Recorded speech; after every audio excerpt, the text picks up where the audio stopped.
بسم اللہ الرحمن الرحیم۔ حدیث صحیح مسلم۔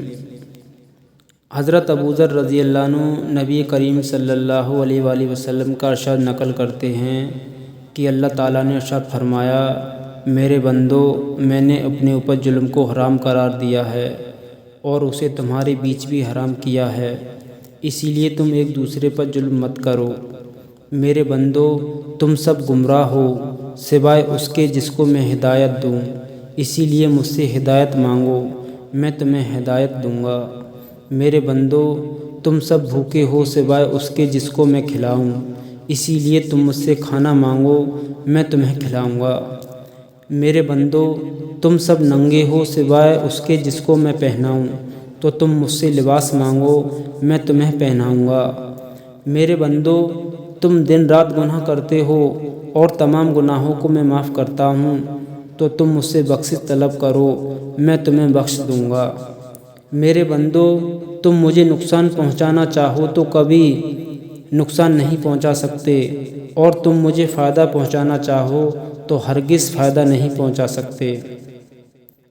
میرے بندو، اگر تمہارے اگلے پچھلے انسان اور جنات سب اس آدمی کی طرح ہو جائیں جس کے دل میں تم میں سے سب سے زیادہ اللہ تعالیٰ کا ڈر ہے، تو یہ میری بادشاہت میں کوئی اضافہ نہیں کر سکتی۔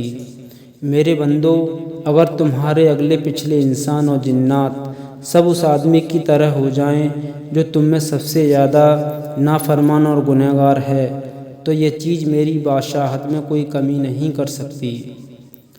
میرے بندو، اگر تمہارے اگلے پچھلے انسان اور جنات سب ایک کھلے میدان میں جمع ہو کر مجھ سے سوال کریں اور میں ہر ایک کو اس کے سوال کے مطابق ادا کر دوں، تو اس سے میرے خزانوں میں اتنی ہی کمی ہوگی جتنی کمی سوئی کو سمندر میں ڈال کر نکالنے سے سمندر کے پانی میں ہوتی ہے، اور یہ کمی کوئی کمی نہیں ہے۔ اسی طرح اللہ تعالیٰ کے خزانوں میں بھی سب کو دے دینے سے کچھ کمی نہیں آتی۔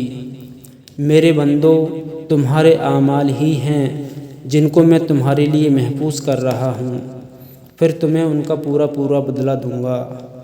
تو جو آدمی اللہ تعالیٰ کی توفیق سے نیک عمل کرے تو اسے چاہیے کہ وہ اللہ تعالیٰ کی تعریف کرے، اور جس آدمی سے کوئی گناہ ہو جائے تو وہ اپنے نفس ہی کو ملامت کرے، کیونکہ اس سے گناہ کا ہو جانا نفس ہی کے تقاضے سے ہوا ہے۔